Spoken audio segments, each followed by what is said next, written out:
Chapter 31. Nurse and Patient. I had not been at home again many days when one evening I went upstairs into my own room to take a peep over Charlie's shoulder and see how she was getting on with her copybook. Writing was a trying business to Charlie, who seemed to have no natural power over a pen, but in whose hand every pen appeared to become perversely animated, and to go wrong and crooked, and to stop and splash and sidle into corners like a saddle donkey. It was very odd to see what old letters Charlie's young hand had made. They so wrinkled and shriveled and tottering, it so plump and round. Yet Charlie was uncommonly expert at other things, and had as nimble little fingers as I ever watched. "Well, Charlie," said I, looking over a copy of the letter O in which it was represented as square, triangular, pear-shaped, and collapsed in all kinds of ways, "we are improving. If we only get to make it round, we shall be perfect, Charlie." Then I made one and Charlie made one, and the pen wouldn't join Charlie's neatly, but twisted it up into a knot. "Never mind, Charlie. We shall do it in time." Charlie laid down her pen, the copy being finished, opened and shut her cramped little hand, looked gravely at the page, half in pride and half in doubt, and got up and dropped me a curtsy. "Thank you, miss." "If you please, miss, did you know a poor person of the name of Jenny?" "A brickmaker's wife, Charlie, yes. She came and spoke to me when I was out a little while ago, and said you knew her, miss. She asked me if I wasn't the young lady's little maid, meaning you for the young lady, miss, and I said yes, miss. I thought she had left this neighborhood altogether, Charlie." "So she had, miss, but she's come back again to where she used to live, she and Liz." "Did you know another poor person of the name of Liz, miss?" "I think I do, Charlie, though not by name." "That's what she said," returned Charlie. "They have both come back, miss, and have been tramping high and low." "Tramping high and low, have they, Charlie?" "Yes, miss. If Charlie could only have made the letters in her copy as round as the eyes with which she looked into my face, they would have been excellent. And this poor person came about the house 3 or 4 days, hoping to get a glimpse of you, miss. All she wanted, she said, but you were away. That was when she saw me." "She saw me a-going about, miss," said Charlie with a short laugh of the greatest delight and pride, "and she thought I looked like your maid." "Did she though, really, Charlie?" "Yes, miss," said Charlie. "Really and truly." And Charlie, with another short laugh of the purest glee, made her eyes very round again and looked as serious as became my maid. I was never tired of seeing Charlie in the full enjoyment of that great dignity, standing before me with her youthful face and figure, and her steady manner, and her childish exultation breaking through it now and then in the pleasantest way. "And where did you see her, Charlie?" said I. My little maid's countenance fell as she replied, "By the doctor's shop, miss." For Charlie wore her black frock yet. I asked if the brickmaker's wife were ill, but Charlie said no. It was someone else, someone in her cottage who had tramped down to St. Albans and was tramping he didn't know where. A poor boy, Charlie said. No father, no mother, no anyone. "Like as Tom might have been, miss, if Emma and me had died after father," said Charlie, her round eyes filling with tears. "And she was getting medicine for him, Charlie." "She said, miss," returned Charlie, "how that he had once done as much for her."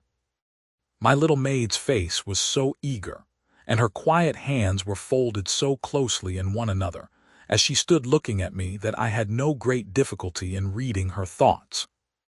"Well, Charlie," said I, "it appears to me that you and I can do no better than go round to Jenny and see what's the matter."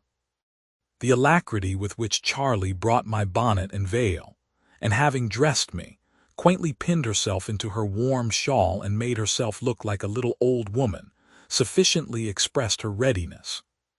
So Charlie and I, without saying anything to anyone, went out. It was a cold, wild night, and the trees shuddered in the wind. The rain had been thick and heavy all day, and with little intermission for many days. None was falling just then, however. The sky had partly cleared, but was very gloomy, even above us, where a few stars were shining. In the north and northwest, where the sun had set 3 hours before, there was a pale dead light both beautiful and awful. And into it long sullen lines of cloud waved up like a sea-stricken immovable as it was heaving.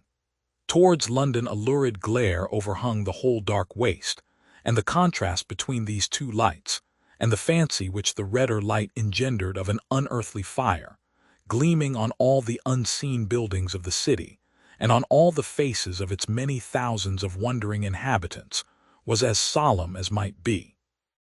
I had no thought that night, none, I am quite sure, of what was soon to happen to me. But I have always remembered since that when we had stopped at the garden gate to look up at the sky, and when we went upon our way, I had for a moment an undefinable impression of myself as being something different from what I then was. I know it was then and there that I had it.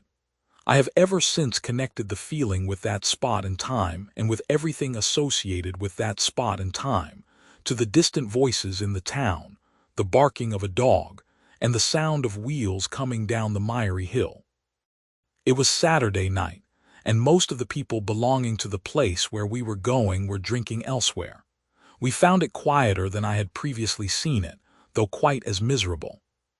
The kilns were burning, and a stifling vapor set towards us with a pale blue glare. We came to the cottage, where there was a feeble candle in the patched window. We tapped at the door and went in. The mother of the little child who had died was sitting in a chair on one side of the poor fire by the bed, and opposite to her, a wretched boy, supported by the chimney-piece, was cowering on the floor. He held under his arm, like a little bundle, a fragment of a fur cap, and as he tried to warm himself, he shook until the crazy door and window shook. The place was closer than before and had an unhealthy and a very peculiar smell. I had not lifted my veil when I first spoke to the woman, which was at the moment of our going in. The boy staggered up instantly and stared at me with a remarkable expression of surprise and terror. His action was so quick, and my being the cause of it was so evident that I stood still instead of advancing nearer. "I won't go no more to the burying ground," muttered the boy. "I ain't a-going there, so I tell you." I lifted my veil and spoke to the woman. She said to me in a low voice, "Don't mind him, ma'am. He'll soon come back to his head," and said to him, Joe, what's the matter?" "I know what she's come for," cried the boy. "Who?" "The lady there. She's come to get me to go along with her to the burying ground. I won't go to the burying ground. I don't like the name on it. She might go burying me." His shivering came on again, and as he leaned against the wall he shook the hovel. "He has been talking off and on about such like all day, ma'am," said Jenny softly. "Why, how you stare! This is my lady, Joe." "Is it?" returned the boy doubtfully, and surveying me with his arm held out above his burning eyes. "She looks to me the t'other one. It ain't the bonnet, nor yet it ain't the gown, but she looks to me the t'other one." My little Charlie, with her premature experience of illness and trouble, had pulled off her bonnet and shawl and now went quietly up to him with a chair, and sat him down in it like an old sick nurse. Except that no such attendant could have shown him Charlie's youthful face, which seemed to engage his confidence. "I say," said the boy, "you tell me, ain't the lady the t'other lady?" Charlie shook her head as she methodically drew his rags about him, and made him as warm as she could. "Oh," the boy muttered, "then I suppose she ain't." "I came to see if I could do you any good," said I. "What is the matter with you?" "I'm a-being froze," returned the boy hoarsely, with his haggard gaze wandering about me, "and then burnt up, and then froze, and then burnt up, ever so many times in a hour. And my head's all sleepy, and all a-going mad-like, and I'm so dry, and my bones isn't half so much bones as pain." "When did he come here?" I asked the woman. "This morning, ma'am. I found him at the corner of the town." I had known him up in London yonder, hadn't I, Joe? "Tom all alone," the boy replied. "Whenever he fixed his attention or his eyes, it was only for a very little while. He soon began to droop his head again and roll it heavily and speak as if he were half awake. When did he come from London? I asked. I come from London yesterday, said the boy himself, now flushed and hot. I'm a-going somewheres. Where is he going? I asked. Somewheres, repeated the boy in a louder tone. I have been moved on more nor ever I was afore since the t'other one give me the sovereign, Mrs. Snagsby. She's always a-watching and a-driving of me. What have I done to her? And they're all a-watching and a-driving of me. Every one of 'em's doing of it from the time when I don't get up to the time when I don't go to bed. And I'm a-going somewheres. That's where I'm a-going. She told me down in Tom all alone, as she came from Stallbuns, and so I took the Stallbuns road. It's as good as another. He always concluded by addressing Charlie. What is to be done with him? Said I, taking the woman aside. He could not travel in this state even if he had a purpose and knew where he was going. I know no more, ma'am, than the dead, she replied, glancing compassionately at him. Perhaps the dead know better if they could only tell us. I've kept him here all day for pity's sake, and I've given him broth and physic, and Liz has gone to try if anyone will take him in. Here's my pretty in the bed, her child, but I call it mine. But I can't keep him long, for if my husband was to come home and find him here, he'd be rough in putting him out and might do him a hurt. Hark, here comes Liz back. The other woman came hurriedly in as she spoke, and the boy got up with a half-obscured sense that he was expected to be going. When the little child awoke, and when and how Charlie got at it, took it out of bed and began to walk about hushing it, I don't know. There she was, doing all this in a quiet motherly manner as if she were living in Mrs. Blinder's attic with Tom and Emma again. The friend had been here and there, and had been played about from hand to hand, and had come back as she went.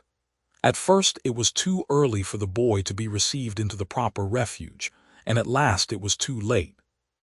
One official sent her to another, and the other sent her back again to the first, and so backward and forward, until it appeared to me as if both must have been appointed for their skill in evading their duties instead of performing them. And now, after all, she said, breathing quickly, for she had been running and was frightened too, Jenny, your master, on the road home, and mine's not far behind, and the Lord help the boy, for we can do no more for him. They put a few halfpence together and hurried them into his hand, and so, in an oblivious, half-thankful, half-insensible way, he shuffled out of the house. "Give me the child, my dear," said its mother to Charlie, "and thank you kindly too. Jenny, woman dear, good night. Young lady, if my master don't fall out with me, I'll look down by the kiln by and by, where the boy will be most like, and again in the morning." She hurried off, and presently we passed her hushing and singing to her child at her own door and looking anxiously along the road for her drunken husband. I was afraid of staying then to speak to either woman, lest I should bring her into trouble, but I said to Charlie that we must not leave the boy to die. Charlie, who knew what to do much better than I did, and whose quickness equaled her presence of mind, glided on before me, and presently we came up with Joe, just short of the brick kiln. I think he must have begun his journey with some small bundle under his arm and must have had it stolen or lost it, for he still carried his wretched fragment of fur cap like a bundle, though he went bareheaded through the rain, which now fell fast. He stopped when we called to him, and again showed a dread of me when I came up, standing with his lustrous eyes fixed upon me, and even arrested in his shivering fit. I asked him to come with us, and we would take care that he had some shelter for the night. "I don't want no shelter," he said. "I can lay amongst the warm bricks." "But don't you know that people die there?" replied Charlie. "They dies everywhere," said the boy. "They dies in their lodgings, she knows where. I showed her, and they dies down in Tom all alone in heaps. They dies more than they lives, according to what I see." Then he hoarsely whispered Charlie, "If she ain't the t'other one, she ain't the foreigner." "Is there 3 of 'em then?" Charlie looked at me a little frightened.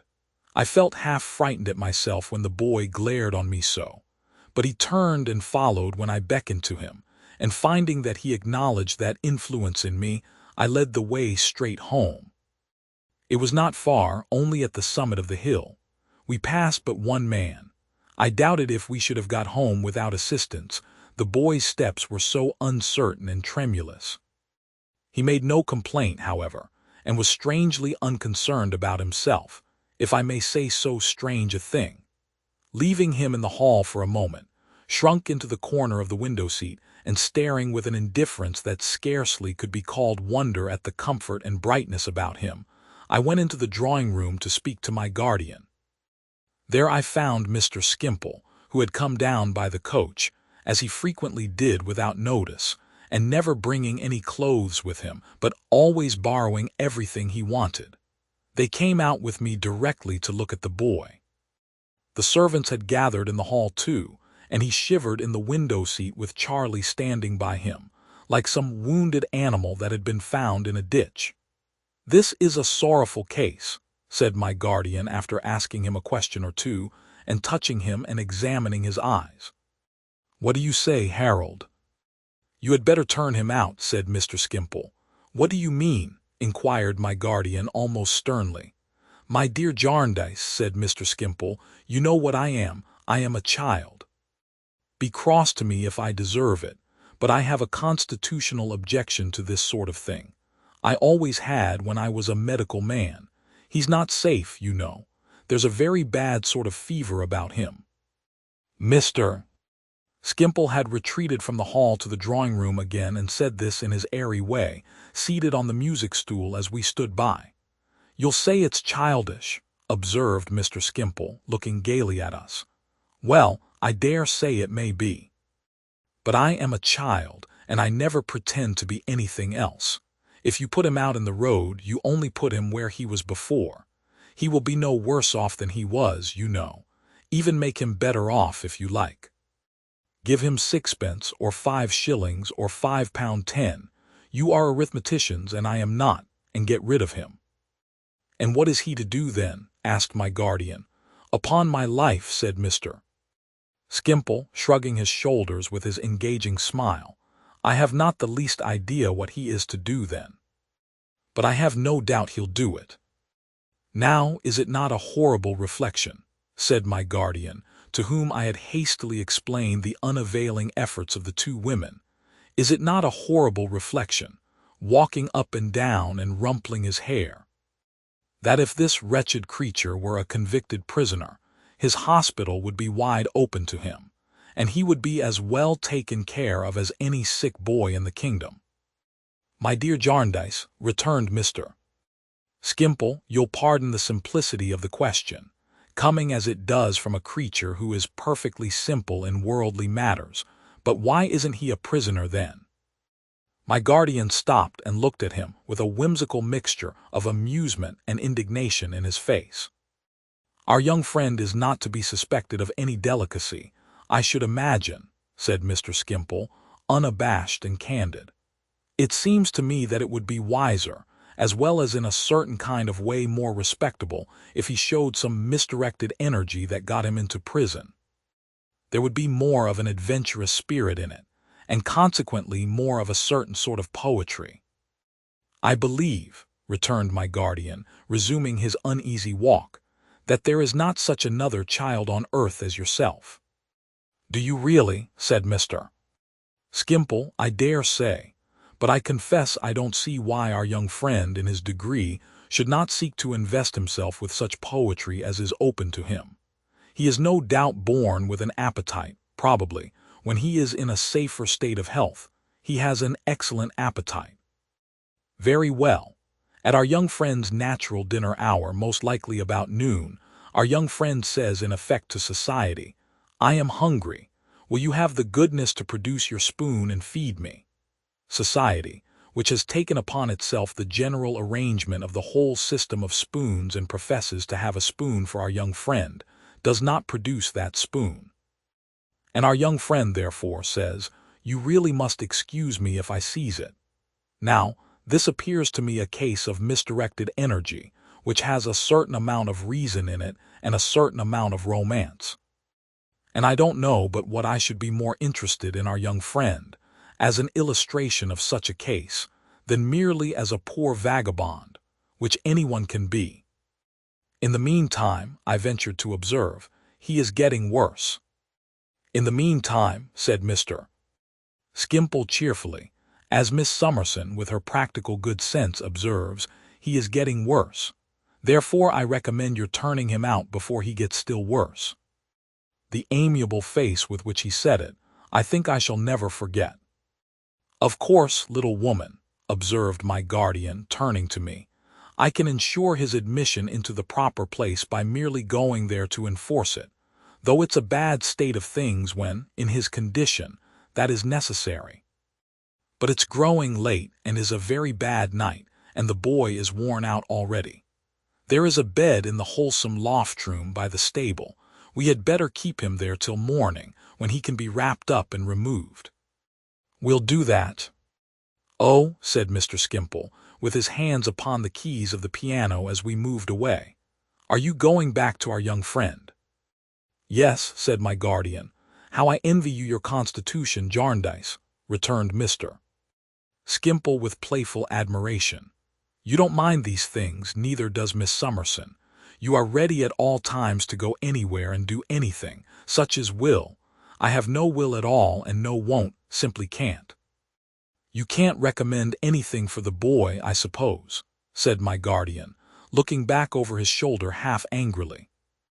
Only half angrily, for he never seemed to consider Mr. Skimpole an accountable being. My dear Jarndyce, I observed a bottle of cooling medicine in his pocket, and it's impossible for him to do better than take it. You can tell them to sprinkle a little vinegar about the place where he sleeps, and to keep it moderately cool and him moderately warm. But it is mere impertinence in me to offer any recommendation. Miss Summerson has such a knowledge of detail, and such a capacity for the administration of detail that she knows all about it. We went back into the hall and explained to Joe what we proposed to do, which Charlie explained to him again, and which he received with the languid unconcern I had already noticed, wearily looking on at what was done as if it were for somebody else. The servants compassionating his miserable state and being very anxious to help, we soon got the loft-room ready, and some of the men about the house carried him across the wet yard, well wrapped up. It was pleasant to observe how kind they were to him, and how there appeared to be a general impression among them that frequently calling him "old chap" was likely to revive his spirits. Charlie directed the operations and went to and fro between the loft-room and the house with such little stimulants and comforts as we thought it safe to give him. My guardian himself saw him before he was left for the night, and reported to me when he returned to the growlery to write a letter on the boy's behalf, which a messenger was charged to deliver at daylight in the morning, that he seemed easier and inclined to sleep. They had fastened his door on the outside, he said, in case of his being delirious, but had so arranged that he could not make any noise without being heard, Ada being in our room with a cold Mr. Skimpole was left alone all this time and entertained himself by playing snatches of pathetic airs and sometimes singing to them, as we heard at a distance, with great expression and feeling.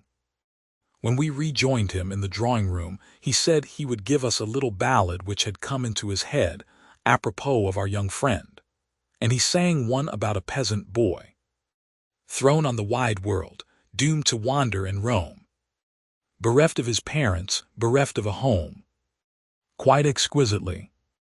It was a song that always made him cry, he told us. He was extremely gay all the rest of the evening, for he absolutely chirped, those were his delighted words, when he thought by what a happy talent for business he was surrounded. He gave us, in his glass of negus, better health to our young friend, and supposed and gaily pursued the case of his being reserved like Whittington to become Lord Mayor of London. In that event, no doubt, he would establish the Jarndyce Institution and the Summerson almshouses, and a little annual corporation pilgrimage to St. Albans. He had no doubt, he said, that our young friend was an excellent boy in his way, but his way was not the Harold Skimpole way. What Harold Skimpole was, Harold Skimpole had found himself, to his considerable surprise, when he first made his own acquaintance. He had accepted himself with all his failings and had thought it sound philosophy to make the best of the bargain. And he hoped we would do the same. Charlie's last report was that the boy was quiet. I could see, from my window, the lantern they had left him burning quietly, and I went to bed very happy to think that he was sheltered. There was more movement and more talking than usual a little before daybreak, and it awoke me. As I was dressing, I looked out of my window and asked one of our men who had been among the active sympathizers last night whether there was anything wrong about the house. The lantern was still burning in the loft window. "It's the boy, miss," said he. "Is he worse?" I inquired. "Gone, miss." "Dead?" "Dead, miss? No, gone clean off." At what time of the night he had gone, or how, or why, it seemed hopeless ever to divine. The door remaining as it had been left, and the lantern standing in the window, it could only be supposed that he had got out by a trap in the floor which communicated with an empty cart-house below. But he had shut it down again, if that were so, and it looked as if it had not been raised. Nothing of any kind was missing. On this fact being clearly ascertained, we all yielded to the painful belief that delirium had come upon him in the night, and that, allured by some imaginary object or pursued by some imaginary horror, he had strayed away in that worse than helpless state. All of us, that is to say, but Mr. Skimpole, who repeatedly suggested, in his usual easy light style, that it had occurred to our young friend that he was not a safe inmate, having a bad kind of fever upon him, and that he had with great natural politeness taken himself off. Every possible inquiry was made, and every place was searched. The brick kilns were examined, the cottages were visited, the two women were particularly questioned, but they knew nothing of him, and nobody could doubt that their wonder was genuine. The weather had for some time been too wet, and the night itself had been too wet to admit of any tracing by footsteps. Hedge and ditch, and wall, and rick and stack, were examined by our men for a long distance round, lest the boy should be lying in such a place insensible or dead. But nothing was seen to indicate that he had ever been near. From the time when he was left in the loft room, he vanished. The search continued for 5 days. I do not mean that it ceased even then, but that my attention was then diverted into a current very memorable to me. As Charlie was at her writing again in my room in the evening, and as I sat opposite to her at work, I felt the table tremble. Looking up, I saw my little maid shivering from head to foot. "Charlie," said I, "are you so cold?" "I think I am, miss," she replied. "I don't know what it is. I can't hold myself still. I felt so yesterday at about this same time, miss." "Don't be uneasy. I think I'm ill." I heard Ada's voice outside, and I hurried to the door of communication between my room and our pretty sitting-room, and locked it. Just in time, for she tapped at it while my hand was yet upon the key. Ada called to me to let her in, but I said, "Not now, my dearest. Go away. There's nothing the matter. I will come to you presently." Ah! It was a long, long time before my darling girl and I were companions again. Charlie fell ill. In 12 hours she was very ill. I moved her to my room and laid her in my bed and sat down quietly to nurse her. I told my guardian all about it, and why I felt it was necessary that I should seclude myself, and my reason for not seeing my darling above all. At first she came very often to the door and called to me, and even reproached me with sobs and tears. But I wrote her a long letter saying that she made me anxious and unhappy, and imploring her, as she loved me and wished my mind to be at peace, to come no nearer than the garden. After that she came beneath the window even oftener than she had come to the door, and if I had learnt to love her dear sweet voice before when we were hardly ever apart, how did I learn to love it then, when I stood behind the window curtain listening and replying, but not so much as looking out? How did I learn to love it afterwards when the harder time came? They put a bed for me in our sitting-room, and by keeping the door wide open, I turned the 2 rooms into one, now that Ada had vacated that part of the house, and kept them always fresh and airy. There was not a servant in or about the house, but was so good that they would almost gladly have come to me at any hour of the day or night without the least fear or unwillingness. But I thought it best to choose one worthy woman who was never to see Ada, and whom I could trust to come and go with all precaution. Through her means, I got out to take the air with my guardian when there was no fear of meeting Ada, and wanted for nothing in the way of attendance, any more than in any other respect. And thus poor Charlie sickened and grew worse, and fell into heavy danger of death, and lay severely ill for many a long round of day and night. So patient she was, so uncomplaining, and inspired by such a gentle fortitude that very often as I sat by Charlie holding her head in my arms, repose would come to her, so, when it would come to her in no other attitude, I silently prayed to our Father in heaven that I might not forget the lesson which this little sister taught me. I was very sorrowful to think that Charlie's pretty looks would change and be disfigured, even if she recovered. She was such a child with her dimpled face. But that thought was, for the greater part, lost in her greater peril.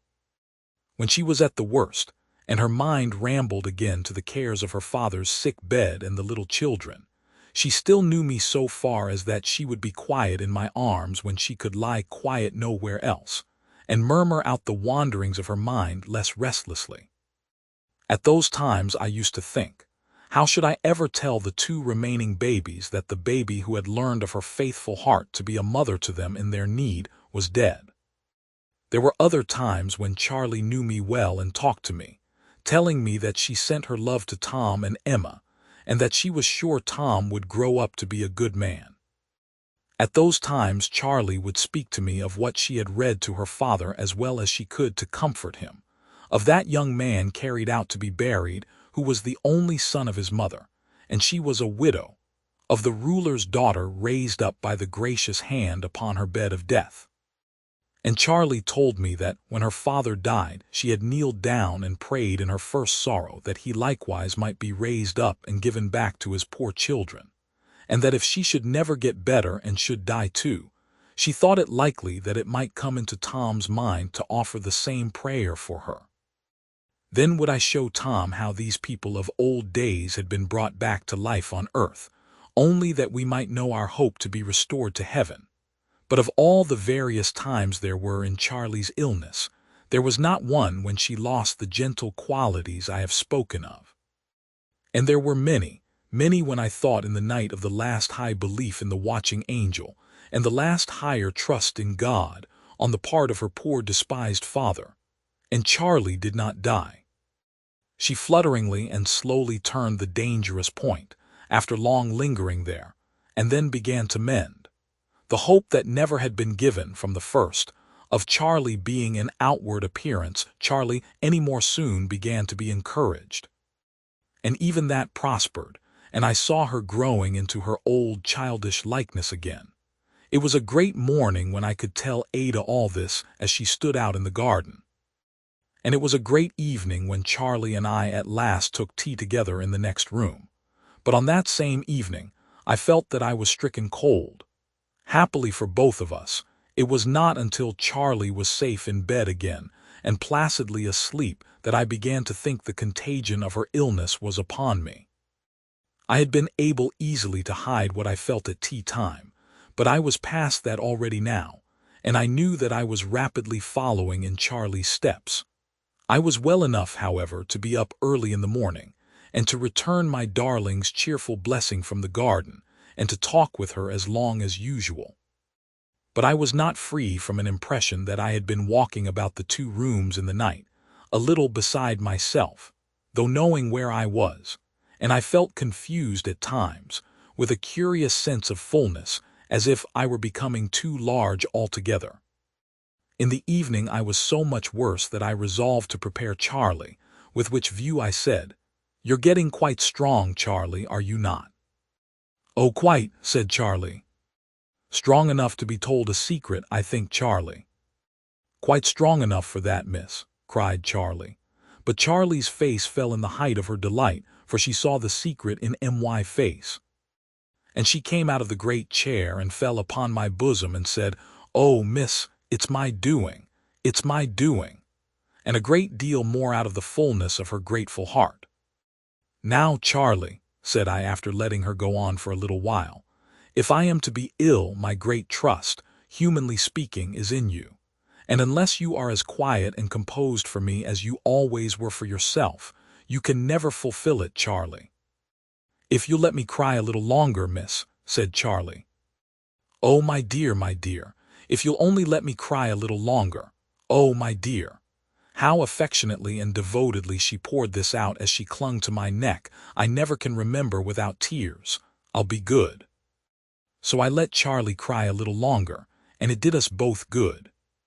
"Trust in me now, if you please, miss," said Charlie quietly. "I am listening to everything you say." "It's very little at present, Charlie. I shall tell your doctor tonight that I don't think I am well, and that you are going to nurse me." For that the poor child thanked me with her whole heart.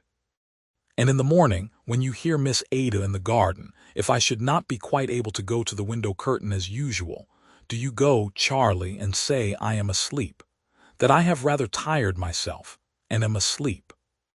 At all times keep the room as I have kept it, Charlie, and let no one come." Charlie promised, and I lay down, for I was very heavy. I saw the doctor that night, and asked the favor of him that I wished to ask relative to his saying nothing of my illness in the house as yet. I have a very indistinct remembrance of that night melting into day, and of day melting into night again. But I was just able on the first morning to get to the window and speak to my darling. On the second morning I heard her dear voice, oh how dear now, outside, and I asked Charlie with some difficulty, speech being painful to me, to go and say I was asleep. I heard her answer softly, "Don't disturb her, Charlie, for the world." "How does my own pride look, Charlie?" I inquired. "Disappointed, miss," said Charlie, peeping through the curtain. "But I know she is very beautiful this morning." "She is indeed, miss," answered Charlie, peeping, still looking up at the window. "With her blue clear eyes, God bless them, always loveliest when raised like that." I called Charlie to me and gave her her last charge. "Now, Charlie, when she knows I am ill, she will try to make her way into the room. Keep her out, Charlie, if you love me truly to the last. Charlie, if you let her in but once, only to look upon me for one moment as I lie here, I shall die." I never will," she promised me. "I believe it, my dear Charlie. And now come and sit beside me for a little while and touch me with your hand. For I cannot see you, Charlie, I am blind."